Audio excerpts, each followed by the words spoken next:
Hi there. Thank you for joining us. Today, I'm going to be speaking to Dr. Donna Hutchinson, who spent many years trying to work out what it is that really makes people sick. Her medical background, training in a holistic approach, and her own health struggles have all assisted her on this journey. And in this conversation, we'll be digging deep into what she's discovered. Before I welcome Donna, I'm going to read a bit more of a formal introduction. So, Donna is a medical doctor with 27 years' experience in the NHS and 22 years' experience as a general practitioner. She now works within the NHS and privately, and recently braved the digital era to start working for an online GP consultant platform supporting NHS colleagues in understaffed areas of England. Donna believes health is not just the absence of disease, and has spent her entire working life trying to find out what makes people tick and what makes them sick, as well as what returns them to wellness. She's explored beyond the bounds of conventional medicine in this quest and holds a master's degree in sport and exercise medicine from the University of Nottingham, and has also trained in lifestyle and functional medicine. Excuse me. With her interest in the mind-body connection, she offers a truly whole person approach. As Donna continues to explore, learn, and most importantly, give her patients time to tell their stories, she uses this knowledge and experience to develop strategies that allow her to bridge the gap between the old and new paradigm of healthcare. Donna, welcome. It's really lovely to have you here and to be chatting with you today. Well, thank you very much for inviting me. Pleasure.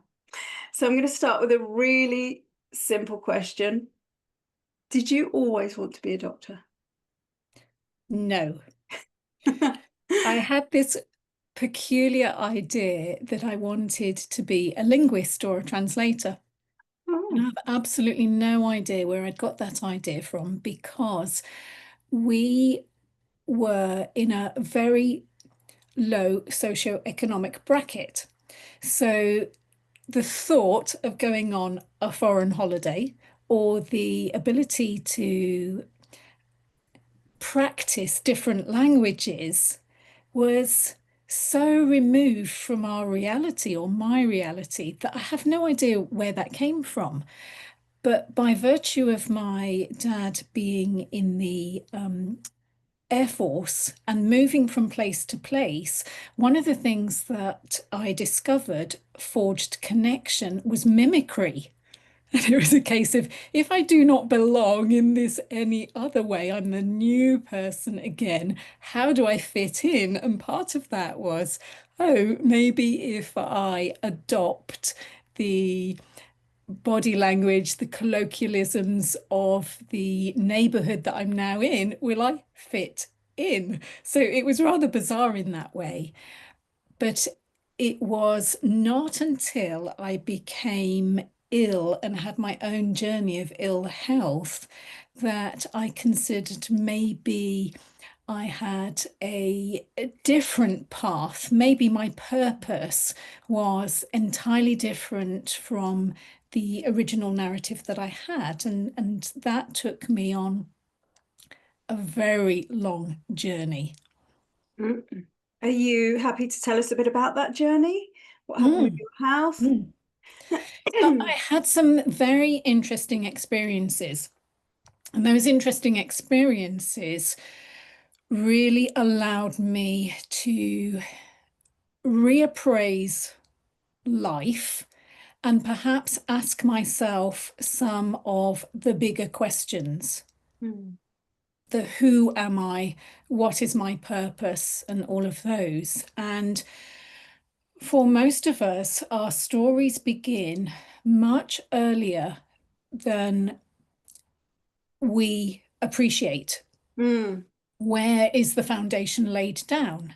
And that precedes us far in advance of our even coming into the world. Mm. but not knowing the details of that, because they are my forebearers' stories in some respects, my first real jolt in life, if you like, was a very distressing incident. And that shaped the person that I became in the after. Mm. And the incident was that I was, as a child, out playing with friends. And I must have been about 6 or 7 years of age. Mm. And when I was out playing, and we were playing the good old-fashioned game of Tig, You're It, Yeah. chasing around as children do. Yeah. And I was it. And I needed to tag the next person so I could relinquish that responsibility. And as I reached out to touch my friend so that she was now it, she collapsed. And in that moment of collapse, and she must have been about 4 or 5, the little me thought that I had done something because I Mm. had touched her. So this was something I'd never experienced before. Was she just playing? What was happening? And this was many, many years ago. This was in the 70s. We didn't have perhaps the training that we might have now in terms of CPR or how to do this or how to do that. And, we hear stories now of this miracle child who saved whatever because they'd learnt this practice at school or on TV. There was none of those things. Mm. So I rushed on my little legs to not the closest house, because that would be a stranger. I Mm. rushed all the way home. And I told my parents, I think something is wrong with Gillian. Gillian won't get up. And the adults came and ambulances were called. And in actual fact, Gillian had died. And Mm. she'd died because it was highly likely that she had a congenital heart defect. So the Mm. excitement and the running around, she collapsed. Wow. Now, this was my first experience, not Mm. only of death, but my first experience of adults' angst, an Mm. adult not being okay. Mm. And one of the extra added challenges around that child's death was that her family were our immediate neighbours. So we were lived in semi-detached housing, and they were Mm. our immediate neighbours. And I could hear through the walls Yeah. the angst of the adults. Mm. And I think this is one of the things that in life, if as a parent you lose your child, it is the most deepest devastating wounding. Mm. And there were a number of phenomenon that happened in the aftermath of this that might have been considered to be a spiritual presence within the two homes that could not be understood. And Mhm. in fact, in the aftermath of that, my mother in particular turned to religion and asked for help from the church in terms of applying some cleansing within our own home because of the energetic state within our home, which was very different from that of our neighbour. Mm. But the interesting thing about this is that I carried that Mhm. for many years. Mm. For me, I was responsible for that. Mm. As a child of 6 or 7, Mm.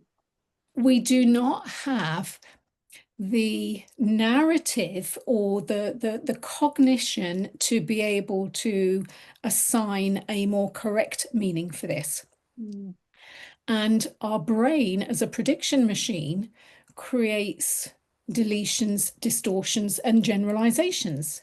Mm. That is just what is so.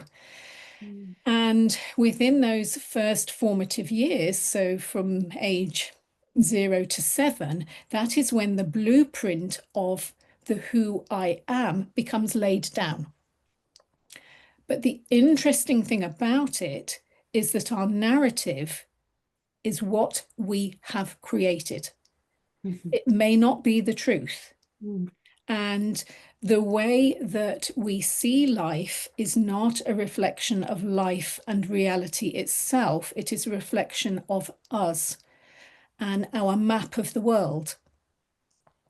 But for me, that was the first distress within my body Mm. that in later years perhaps was the critical state within my being that created autoimmune illness. Mm. So for me, the primary significant stressor was at age 6 or 7, and I became a version of me Mm. that I felt was appropriate for my experiences and having Mm. nothing to navigate through that because Mm. they were experiences that were unknown to me.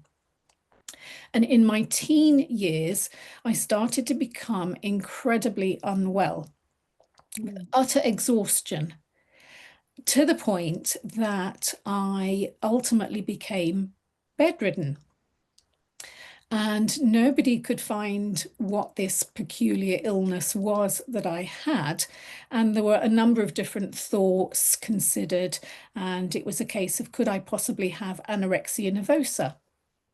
I lost a huge amount of weight. And there is some, poetic license in terms of the term painfully thin, because it truly is. It truly is. If Mm. you have no flesh on your Yeah. bones, then every movement is a pain. Mm. And whilst my parents pushed back and said, no, this my daughter does not have an eating disorder, she's mostly unconscious. I mean, what a ridiculous thing to say. She's mostly unconscious. And I then developed widespread pain. I could not move. And they then wondered whether I might have leukemia because I had a significant number of swollen lymph glands. I had this accelerated weight loss, and so on and so forth. But it also deeply affected my mind. And there was a time when I was enduring this, and the entire household had to change in order to facilitate this process that I was going through. We had a very small house. It was sort of the conventional 2 up, 2 down. And essentially, the living room of our home had to be turned into essentially a sick bay. And there is some irony of, surviving or trying to in the living room, because I certainly wasn't living. Mm. I had a number of hospital admissions, and it transpired that I had systemic lupus. Mm. And it had also affected my brain. So I had neuropsychiatric lupus. So I was incredibly depressed. Mm. But we're talking about in the 1980s, and Mm. children couldn't be depressed. That was the narrative. Mm. And I remember having been brought home from hospital again, lying in the bed, and just having such a sense of overwhelm and shut down and thinking, if this is as good as it gets, I don't think I want this. Mm. But where do I go when I'm unconscious? Because when I'm unconscious, I don't have any pain. I don't have this disturbing internal dialogue. Mm. So, what is real? Is the reality the one that I have here that is all about pain?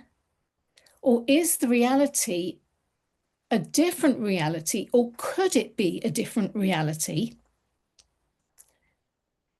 in the where do I go when I'm not in this reality? And my thinking took me down the road of,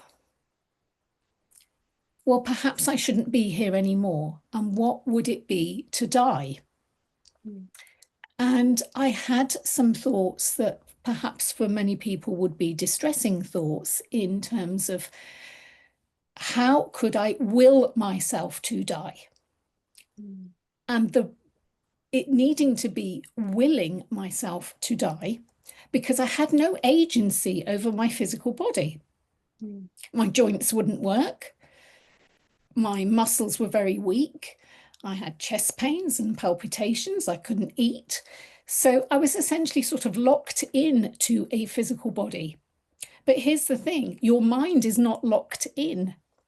Your mind can go wherever it wishes to go. And I had these thoughts. What would it be to surrender Mm. to that other place? What would it be to die?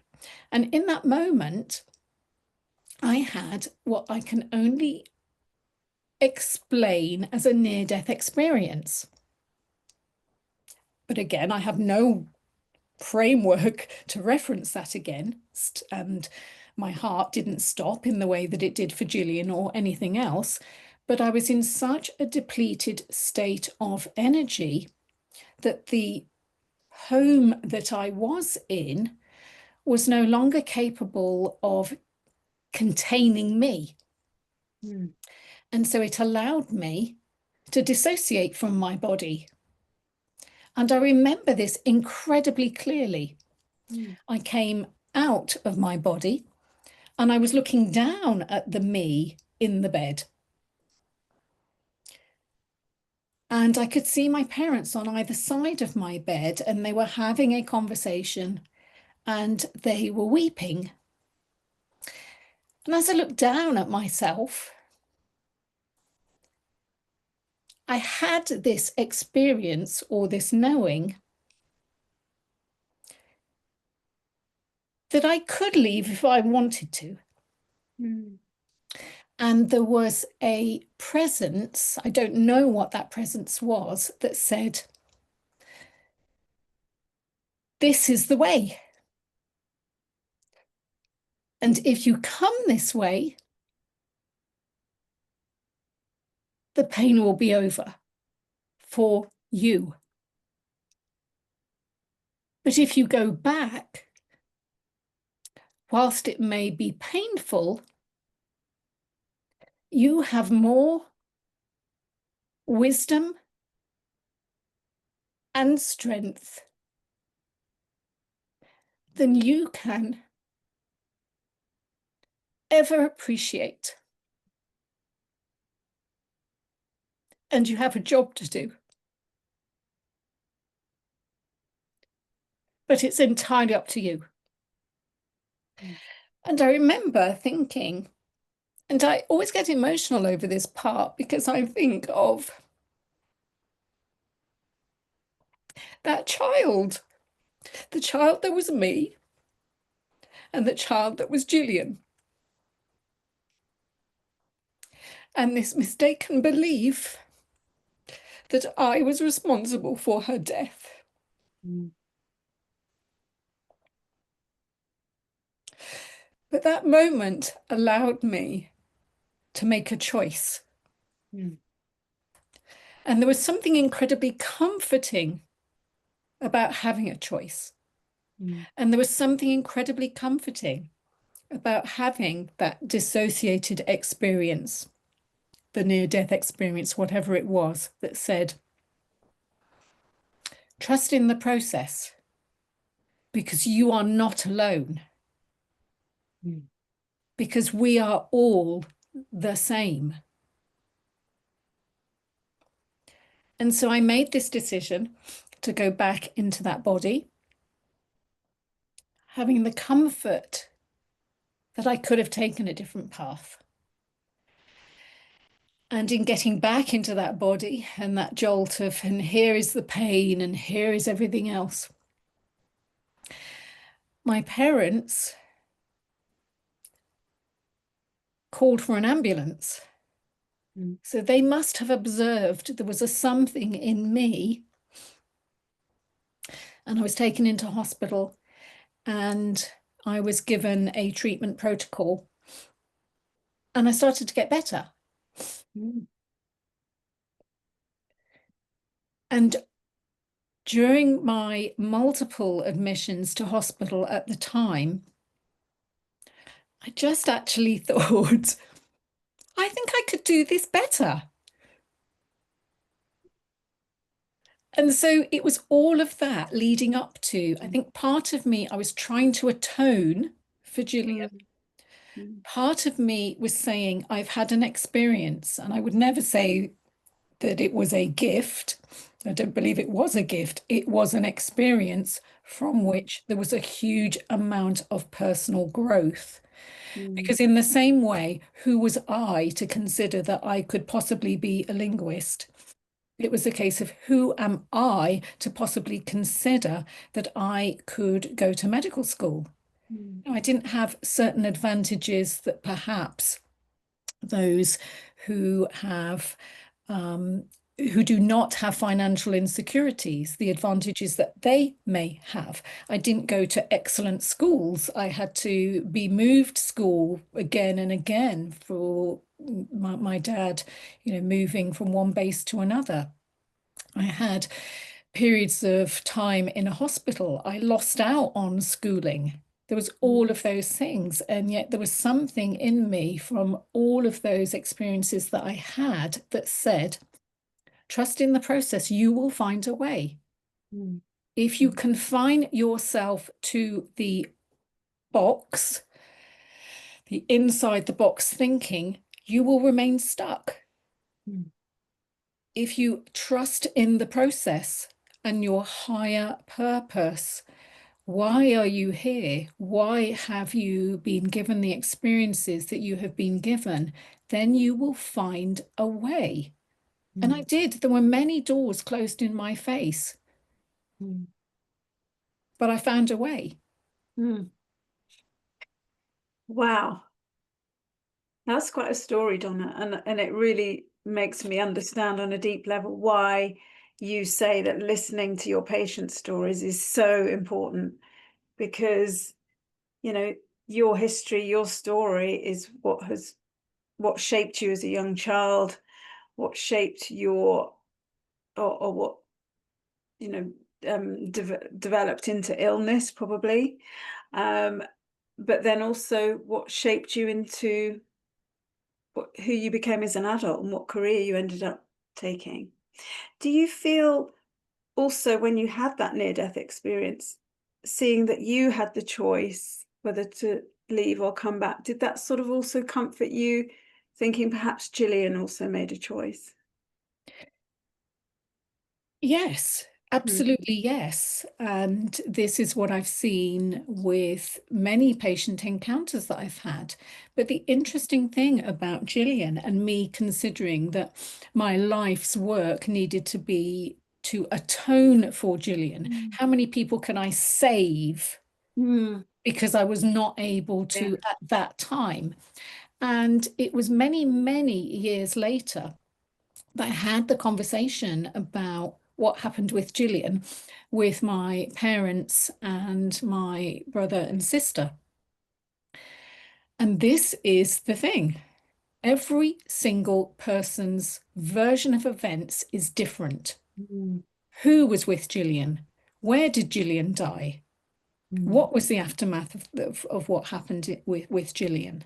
mm, And this is what I mean about we create stories. And I mean no disrespect to anyone in that at all, because mm, it's simply how we assign meaning mm, to the circumstances that we find ourselves in. And it's mm, not a case of, well, that person's lying and that's more correct than that. It is, what was our vantage point? mm, From our vantage point, what did we see? mm. And then Absolutely. over time, because we revisit these experiences and often under states of emotional distress, we weave further Mm, details into the story. And again, it isn't a case of, well, you're lying and you've made that up. It's a mm, case of, it's how do we assign meaning to things? mm. Yes, that is so true. And I'm just wondering, thinking about your recovery then. So you were taken into hospital and they got you onto a good protocol and you started to recover. How long did that take for you to make a full recovery? In terms of being able to return to school, I took an extra year through Mm, school. And that was quite difficult because I was no longer with my peer support group. yeah. So that was quite isolating and it was quite Mm, lonely. But it took me a long, long time to recover mm, because when we go through something, we can put some of the pieces back together, mm, but we don't necessarily return to wholeness. mm, And there are typically, as we navigate through life, many iterations of ourself. Who was I then? And then mm, what did I go through? And how did that fashion who I became? And then what else happened in the aftermath? And in terms of returning to wholeness, as opposed to healing from systemic lupus, I think the journey of returning to wholeness is a continued mm, journey. mm, mm, But the finally getting off all my medication for systemic lupus, and there was a lot. And mm, this is one of the frustrating things about conventional medicine. And conventional medicine is so amazing when it is for the acute situation. mm, An accident, an injury, a heart attack, a stroke, any of those things, conventional medicine is fantastic. mm, Long-term health conditions, that's where we have that disconnect mm, in terms of why is this illness, why does this illness continue to perpetuate in this person? What is it that we're missing? mm, And when I was going through my own health journey, it's very much based on pattern recognition. This is this is the cohort of symptoms you have. That can then be given that particular diagnostic label. That can then be given that treatment protocol. And the pharmacological treatments will have additional direct effects. We use the euphemism of side effect, but in actual fact, it's another direct effect of the medication for mm, which we may require further medical treatments to mm, offset or to mitigate the risk of those potential other direct effects. And it got to the point where I would have a carrier bag of medication from the mm, pharmacy, and I'd be thinking, well, what symptoms do I prefer? Do I prefer feeling sick? Do I prefer the feeling of having a stomach ulcer? Do I prefer the feeling of feeling dizzy? Do I, it, you know, it mm, was a case of this is foolish. Surely my Mm. body is not deficient in every single one of these pharmacological agents. I cannot believe that the body is so rudimentary in its operating capabilities that there is a requirement for those things. Mm. And I would ask my doctors, going through my medical training, and also the doctors that were supporting my health, well, does this really make sense? I can't possibly be deficient in all of these things. And surely that's taking away something that my amazing body is designed Mm. to do. And it was a case of, no, this is what's needed, this is the protocol. And I would say, Mm. well, do you think stress has any effect? Do you think the food that we're eating or how we show up, do you think that has any effect? No, no. And I think that just sounds stupid to me. So it was a case of needs must. Mm. And it was a case of don't put your head above the parapet. You're on a delicate line here anyway, because there are many naysayers out there that say you shouldn't even be at medical school. You are going to be a liability. You're never going to make the grade. You're never going to be able to last the course. So I So you just kept kept, quiet. absolutely, I just kept Yeah, quiet, yeah, yeah. And I'm except when I guessing was you speaking. had, sorry, I was just going to say, I'm guessing you had quite a different perspective then to most of your peers at that point. Mm, mm. Yeah. So I would just go along with this. It was easier to just go along with it.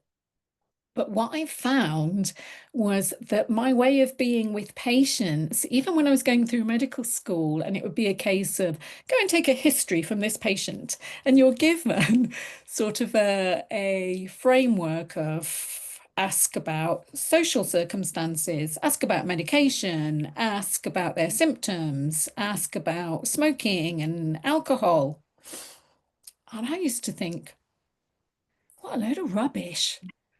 So I would have a conversation with somebody, Yeah. and in having the conversation, Mm. people would tell me things. Mm. And I would go and present this history to the senior doctors, and they would say, well, they never told me that. And you think, but were you receptive to listening? Yeah. Because it was that's where the gold was. Mm. In terms Mm. of people saying, well, you know, this has been my health journey, and these are my fears about what could be going on here, and this is what I'm worrying about, and what would this mean to me, and how did I get here? Mm. Mm. And there was a really beautiful question that opened up much deeper stories from people. And I would say to them something along the lines of, can you remember a time when you were last well? And Mm. can you Mm. remember, was there anything that was deeply upsetting or challenging or difficult that might have happened in the before that created the difference in the after? Mm. And many people had never even had that conversation. Mm. And it was a case of it invited deep and meaningful conversations and connections, which for the individuals, when I would speak to them, would deeply validate their experience, but also assign a meaning to Mm. it. Mm. Mm.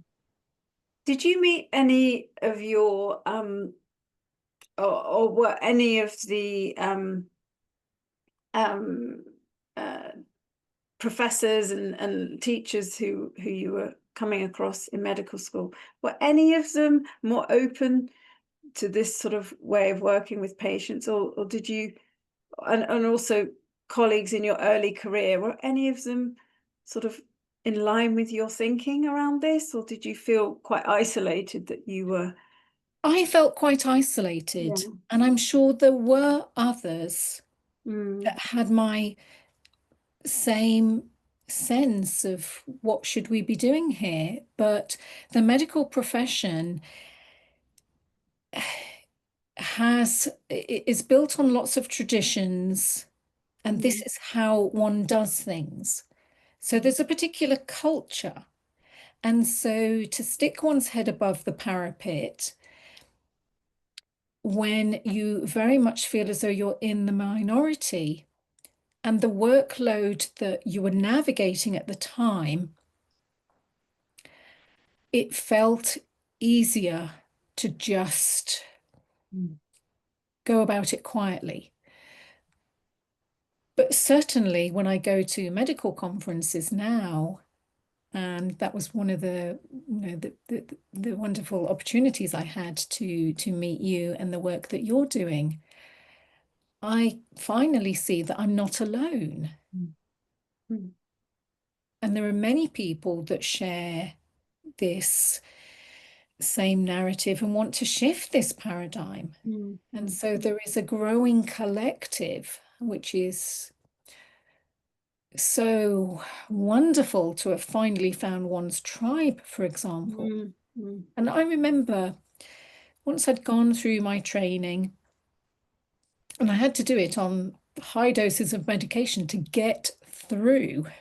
How much more can I immunosuppress myself to get through? And you think this is ridiculous, but needs must. mm, I remember speaking to a professor of the medical school where I'd undertaken my training and asking, now that I had done my what was then termed a pre-registration house year, so that I had now my full license, whether they would facilitate me working on a flexible basis. And a flexible basis means that you do lesser hours and it's more aligned with what we would now consider to be reasonable adjustments. But we're mm, talking about the 1990s. Reasonable adjustments isn't something that existed. mm, It was a case of this is the job, this is a mm, vocation, this is what you signed up for, do it. mm, And I remember having this conversation with this professor to say, could I apply for a bursary to do flexible training? So you'd then be supernumerary in your rotation and you could have a greater flexibility of hours and do your training over a more extended time. mm, And this individual said to me, this will be professional suicide on your CV. They were their actual words. This will be professional suicide. And I said, I disagree. I have a wealth of experience. mm, And what I am suggesting is a compassionate way of doing this job without killing myself. mm, If I work within my body's capacity, it is less likely that I will have sick leave. mm, What you're asking me to do may not only be professional suicide, in mm, your words, it could be to the significant detriment of my physical and mental health. mm, So, with all due respect, I disagree. mm. And he said, I can't argue with that. Brilliant. And did you get it? I did get it. Yeah. Oh, good for you. Yeah. Yeah. I'm hoping that things have changed in those 30 years and that there would be more compassion for someone um, nowadays. I hope so. I want to come back to how you think medicine's changing a bit later, but what point was it that you then decided, okay, well, I've got my medical qualifications, but I want to look beyond the bounds of just the conventional and I want to see what else is out there? Was that much later or soon after? I think it was much later. I was so engrossed in proving everybody wrong. I think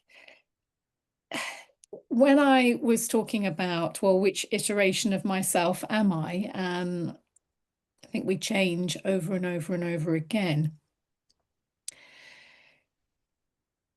I was constantly searching for the what is the missing piece? What is this elusive returning to wholeness? And what does that even mean? And when we Mm, bandy around all the time, oh, I'm practicing holistic medicine, what does it mean? mm, I mean, it means different things to different people. And I couldn't find my answers in the conventional medicine textbooks. And as I was going through my training, there weren't the opportunities that are afforded to us now in terms of technologies and access to information. You know, ours was you go to the library, you look in the Dewey Index, you try and find the paper or the book, and it all takes a lot of time. And whilst there are many aspects of AI and technology that I don't like at all, it truly has opened up the world. And so it's mm, opened up ideas. mm, And I continued to navigate what is it that people are saying to me in my consultations with patients, and what am I missing? Why do people remain ill? mm, And why do people seemingly repeat the same mistakes, for want of a better mhm, expression? And a case in point is somebody who has entered a relationship, so an intimate relationship, and over time they find that that relationship is not supportive of them in any way, shape, or form. They've surrendered so much of themselves, they've compromised so much of themselves, and they become ill as a consequence because there is nothing about them that is authentically mm, their needs. They are so suppressed in every way. And I thought, why do we do that? That is, by definition, insanity. mhm, You know, if we're expecting different outcomes, but we're doing the same thing over and over again, there's mm, just such a disconnect there that doesn't make any sense. So I started down the road of, first of all, in assigning meaning for myself, having my own psychotherapy that I did for many years. mm, And there are, in many countries, this is openly accepted that why wouldn't you want to have a coach on mm, your side supporting you through life? mm, Often it was a case of why on earth are you in therapy? You know, what's wrong with you? mm, You mm, think, well, I want to make everything right with me, but that mm, starts with me. That starts with self-exploration. mm, And so I went on this journey of psychotherapy and I learned more about attachment theory and I got into the works of Gabor Mate and Bessel van der Kolk and Peter mm, Levine and Stephen Porges. And I thought, this makes so much sense. It makes so much sense and it completely explains my narrative. mm, I became who I thought I needed to be to keep everybody happy because mm, my narrative was that I, the me that was me, was the source of everybody's distress. And in mm, order to make people happy, I had to reconfigure who I was. And mm, so I became a chamber of listening. mm, mm, I was so attuned to, okay, there's an atmosphere. Why is there an atmosphere? How do I change and move away from this atmosphere? And I could see that that was not a good way to support me in being me because I did not have that state of calm aliveness. I had that state of startle threat all the time. And that there is only so much energy in the system, and it's impossible to stay in that startle threat all the time. And Mm. once we've breached our capacity, when we've crossed that critical line, we go into collapse. Mm. Mm. And I Mm. could really see that in my patients. Mm. And that was when, completely out of the blue, and I have no idea how it came up on my internet feed or anything else, I understood, or I was introduced to heart math. Right. Okay. And utilizing that alongside what I had learnt about polyvagal theory, Mm-hmm. and as Gabor Mate would say, the need for attachment is primacy. Mm. We have to surrender Mm. our authentic self in order to feel safe. Mm. And it took me on this journey of starting to use heart math so that I could get back into that calm, alive state. When we're Mm. in calm, alive, we have unlimited potential, Mm. but we also are able to respond. Mm. We are, in the fast pace of society, reactive. And when Mm. we're reactive, we do not tap into our higher intelligence, and Mm. nor do we connect with somebody else. Mhm. So it seems like you went on a real journey discovering Gabor Mate, Stephen Porges' work, looking at, like you're saying, this sort of hyper alert state that many people, because of traumas and incidents that happen, particularly when we're young, we end up staying in that sort of hyper vigilant state rather than that calm alive that you mentioned there. Um, You've also, I know, studied functional medicine, so you would have looked at nutrition and toxicity and all sorts of things. At this point, as you were learning and training, and what were you feeling was the root of sickness in a lot of your patients? Did you put it down to this sort of mind body connection and the stress that a lot of people were carrying? Did that seem to you to be the sort of key for a lot of people you were working with? It definitely seemed to be a recurring theme. Mm. And the recurring theme were the foundations weren't in place. And some of the foundations are, how does one support a body? And I would speak to patients in terms of, this is where I live. That Mm. is where you live.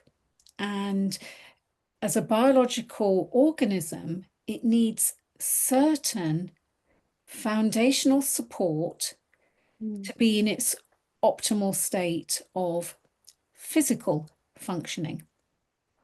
And so that's things about, are you getting enough sleep? Are you Mm. drinking enough water? Are you avoiding substances harmful to health? Are you getting the right nutrients into your body? And what do you do? And this was the thing that was often lacking.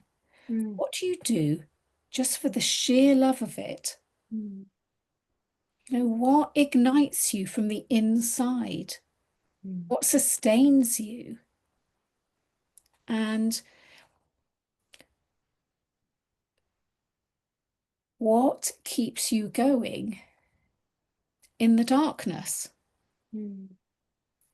And this is that conversation about spirituality.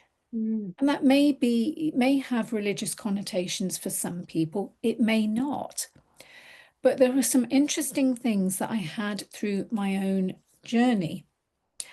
And in conventional medicine, we are often given the parameters within which we should show up for our patients, and it's called professional boundaries. Mm. And I had this constant sort of battle about, well, am I allowed to do this? Am I allowed to say that? And I would tie myself up in knots over it. And I would say, oh, for goodness sake, Donna, just get out of your own way. Do what feels right. If it Mm. feels right to hold this person's hand, hold this person's hand. If it Mm. feels right to accept a hug from a patient or to give a hug to a patient, do Mm. it. And another case in point was when I had been seriously depressed, it was a case of, did that give me a certain understanding about what that would mean? And could I then use my own experience to have discussions with patients?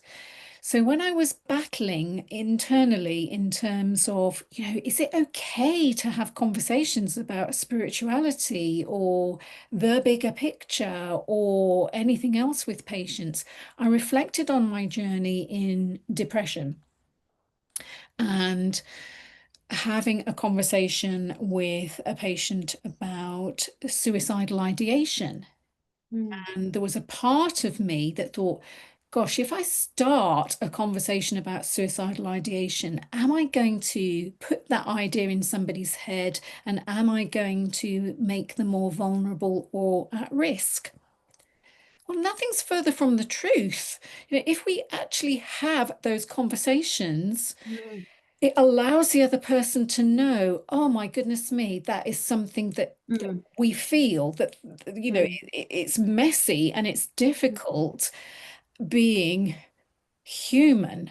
Mm. And if we can have those conversations with other people, and I remember saying to a patient once who was going through their own depression, and I was going through the algorithm for safety checking. Is there any suicidal ideation? Is there a plan? Is there this? Is there that? And they answered yes and no in the right places, that we could say the risk was minimal, and they were about to leave. And my gut feeling was, this person's not okay. Mm.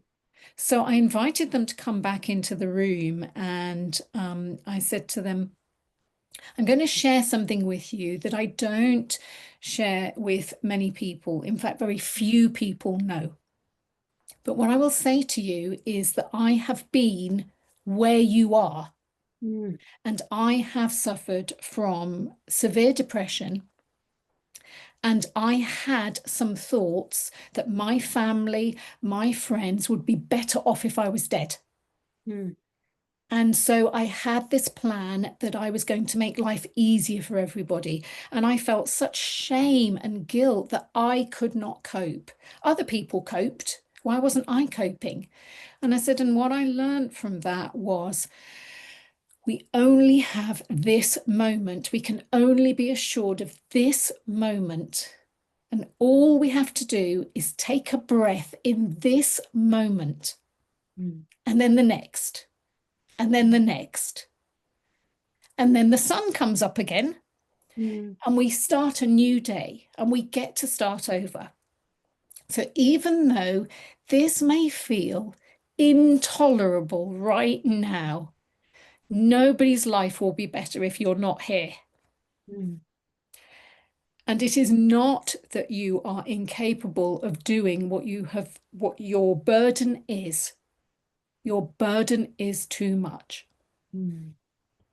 And they left. Mm. But their family came in the following day to the surgery to speak to me. Mm. And I made time to speak to them. And they said, you saved Mm. this person's life. You saved this person's life because we went home and they reflected on what you said. Mm. And they felt that if it could happen to you, someone like you, Donna, it was okay for it to happen to us. And it was the first time that they had cried, and it was the first time that they had spoken their truth. Mm. So I took that piece of information and I applied it to, would it be okay to talk about the bigger picture? Mm. And people really wanted to talk about that. Mm. They really wanted to know, am I okay? Am I doing enough? What's keeping me stuck?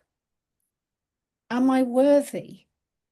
Mm. And there's a lot of things about our own sense of self-worth. Mm. And if we have had parts of ourselves chipped away over the years, because the absolute need to be accepted by our society overrides any other need. And we're constantly looking out there for the validation or the something to make us feel better or to orientate ourselves. But it's all within. Mm. It's all within. And having those conversations with people was so rich. They're Mm. incredibly humbling because people are laying themselves bare. Mm. And what they're doing is they are looking for a response from the person that they are saying these things to make sure it's okay. If I say these things, you won't reject me. If I Mm. say these things, there won't be a punitive measure. Mm. And for me, that was part of the missing link. It was a case of returning to wholeness is finding yourself and loving yourself, regardless of anything else that's going on external from you. Mm. And part of that is also doing a complete cognitive reframe of the things that you may have come to understand about yourself. Did I kill Gillian? Of course I didn't. Mm. That was my truth for years. Mm. So many times my conversations with patients will be, that's not true. Mm. What else could this mean? Mm. What might you need? What could be keeping you stuck? What matters to you? And so I completely reframed how I practice medicine. Mm. A person may come in, there could be a pattern recognition of what their particular illness might be. But I moved from the fixing this, because I didn't feel people were broken, to what matters to you. Let's focus on what matters to you.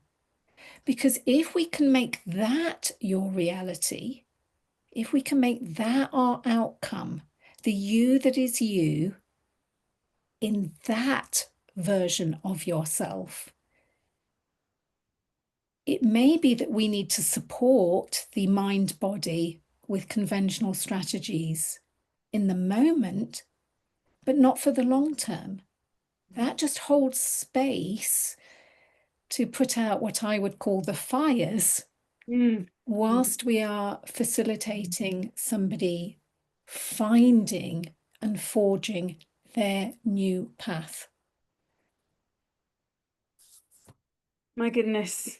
So that journey you've been on, and there's so much that you've learnt along the way, and so much of your experience has taught you really profound things on this journey. And it sounds like at the end of, and you're not at the end because we're always continuing to learn, but where you are now, it sounds like the key to sickness and the return to wellness is about finding ourself and loving ourselves.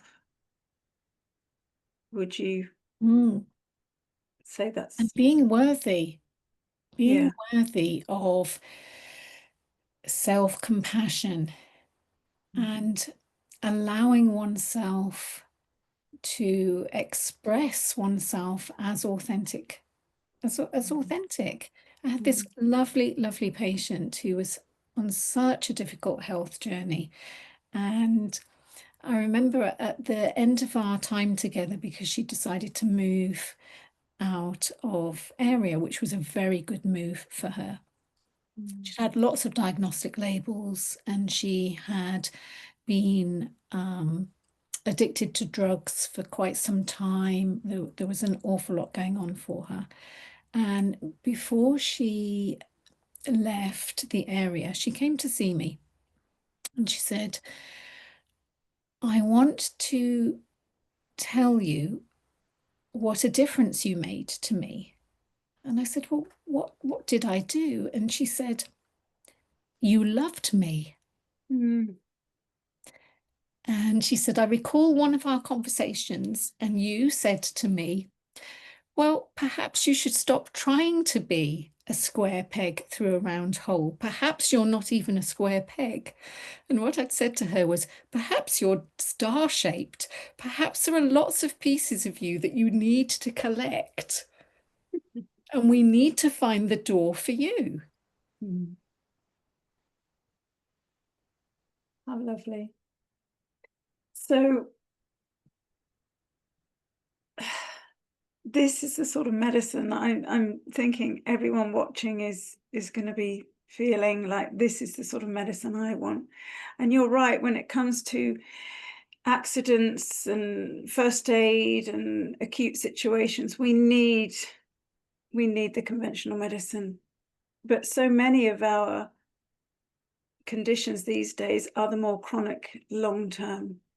And this sort of deep inquiry, or having a doctor to support us in this deep inquiry, and to have the wide base that you have of understanding health in a very holistic way, it's quite rare to find that within the conventional setting. Do you feel that there is a shift happening in medicine at the moment? I mean, there is a movement, a lifestyle medicine movement happening. Do you feel that medicine is shifting and the paradigm, we are moving into a new paradigm of doctors understanding that we need to look more broadly and more deeply, and we need to get to the root very often of why people are suffering with these chronic diseases? Are you seeing this happen? I am seeing it happen. Mm, Things always happen incredibly slowly, mm, incredibly slowly. And I keep myself steady and grounded, thinking change is happening. mm, I may not see the medical model that I would want in this lifetime of mine. I mean, I might not, mm, but it's definitely moved on enormously since my own experience in childhood of medical care. I mm, think the most important thing is to empower patients. mm, At the end of the day, we are each expert of ourselves. We may have become disconnected from ourselves for many reasons. But if we can give agency back to the individual and give them the knowledge to make different choices, because mm, that's the thing, there is always a choice. And patients have said to me before, oh, I made some really silly decisions. Nobody ever makes a silly decision. Never. You mm, make a decision based on the information that you're presented with at the time that lands for you and for the capacity that you have to discern what the choices could be. mm, And if you're very closed and you're in your threat state, certain choices may not be available to you because mm, you do not consider them. mm, That creative problem solving part of who we are may not be accessible. But the more we can empower patients, and there is definitely a move towards that, Mm. You know, I used to think I was alone. I now go Mm. to our conferences, Mm. and you know, Liz, there are thousands of people there in person and many more online. Mm. Mm. Mm. And do you think practitioners are more willing to go into the spiritual aspects and to talk? Because there's a lot of recognition now, within the medical profession as well, as to how trauma affects us and the mind-body connection. And you talked about the vagus nerve. All of that is really becoming more mainstream, but still perhaps on the fringes is talking about some of the things you've mentioned, like out of body experiences and that sense of a spiritual presence and that sort of level. Do you feel that there's also an opening up to the more spiritual side and how that can impact on health? But that is my belief. And unfortunately, those conversations, in my experience, typically only occur at the end stages of people's Mm. life, Yeah. which seems like a foolish notion. Mm. And I've been in the medical profession now for next year, it will be 3 decades. And it was one of the things that I discovered in the same way as my experience of talking about suicidality. It was a case that people were longing for those discussions, but they Mm. have perhaps been considered to be taboo subjects. I think with the movements of the conversations that are happening in the medical arena and considering truly what is holistic care and in the functional field and so on and so forth, having conversations about the bigger picture. What Mm. is the meaning of life? Mm. Are the that missing piece of the jigsaw, this Mm. return to wholeness? Mm. Because ultimately, we are all connected. Mhm. Absolutely. And And there's a great sorry. deal of comfort when people have those conversations. Mm. There are many ailments that we can't be cured of, but we can be healed. Mm. And they're two different things. And people can navigate through life with under incredibly difficult circumstances. And if they have a purpose, Mm. and if they trust in the process, and if they have the comfort from this is the path, Mm. then you're never alone. Mm. Mm. Mm.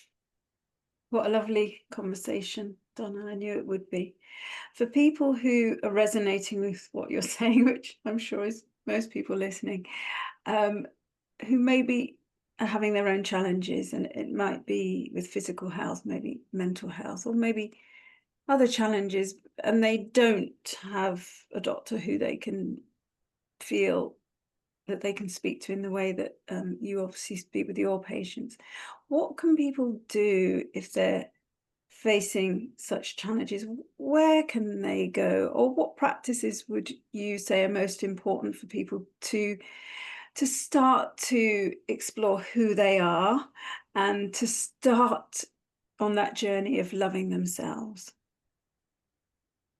That is a huge question, Liz. Huge. You could have many, Yeah, many podcasts about that. yeah. When people have been stuck for a very long time, it would be foolish and it would be doing them an incredible disservice to simply say, do this practice or do that practice. There are many people who have been stuck in physical pain, emotional pain, mental pain for a Mm. long time, and they can have had bad experiences Mm. of, for want of a better expression, do-gooders saying, do this. Mm.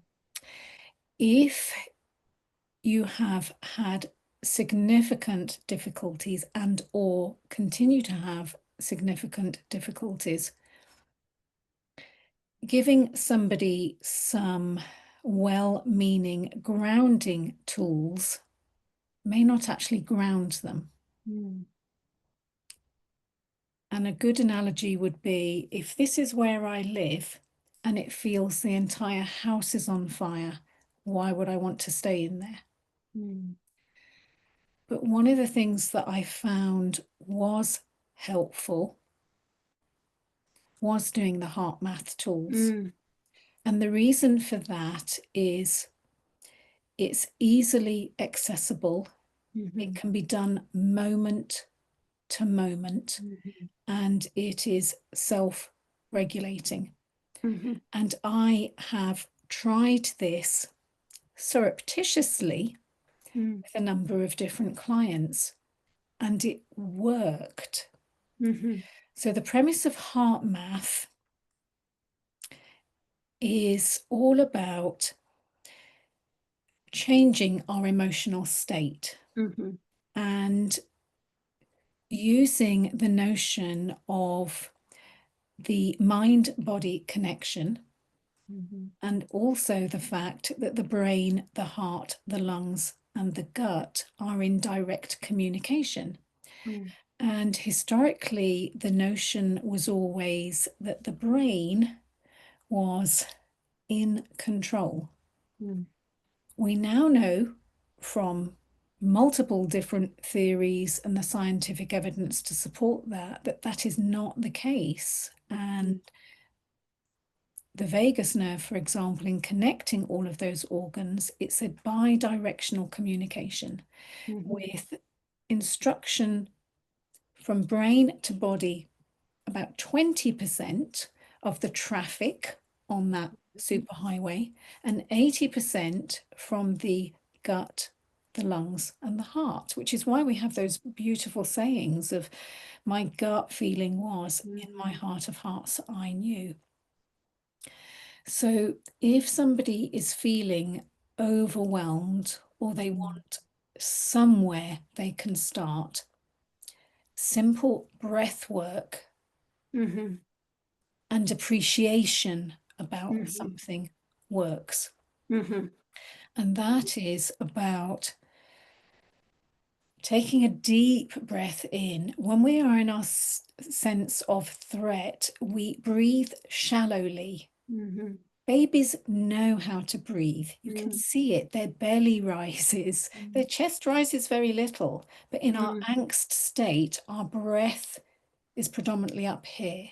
Mm. And in our fast-paced world, the invitation is on a regular basis, because we get good at what we practice, just Mm. taking a few moments to take some deep, steadying breaths. And the Mm. heart math principles are on the basis of directing that breath to the area of the heart or the chest. And Mm. once in a regular, slow, steady rhythm, and that starts to make us feel calmer on the Mhm. inside. When we're Mm. doing that, if we can also bring to mind something that gives us a feeling of peace Mm. or love. And that's different for each person. You could Mm. think about a pet that you love. You could think about a favorite place that you like to go, Mm. Mm. a moment in life that was joyous and happy. And doing those two things, it resonates Mm. throughout the body at a cellular level. You know, Mm. every cell is communicating with every other cell. Mm. And so my invitation to people is stay in the present. It's very easy to collect everything that happened yesterday and bring it into today and take it forward to tomorrow. We don't have the energy for that, and nor can we be guaranteed that we'll have a tomorrow. My invitation is that when you open your eyes in the morning, before you plug yourself back into the day, just take a few steadying breaths.